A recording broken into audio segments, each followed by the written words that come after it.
Sometimes a woman takes power not because she craves the throne, but because everything else has already been taken from her.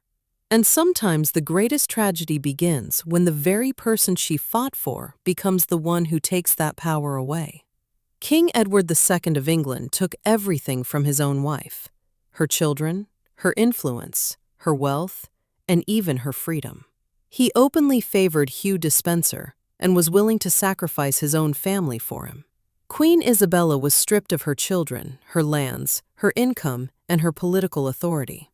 Inside the royal court, every move she made was watched, and even the smallest act of defiance could have ended in imprisonment. But Isabella refused to disappear in silence. She secretly reached out to her brother, the King of France, and escaped England. There, she joined forces with the exiled nobleman and military leader Roger Mortimer. Together they raised an army, and within months they returned to England.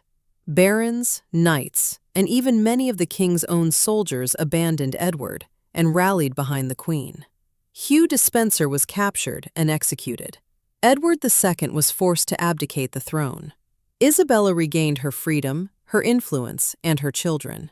She defeated the man who had tried to erase her from her own life and from history. But fate had one final betrayal waiting for her. A few years later, her own son, the very one whose future she had fought to protect, removed her from power. He executed Roger Mortimer, stripped his mother of her political influence, and took control of the kingdom himself.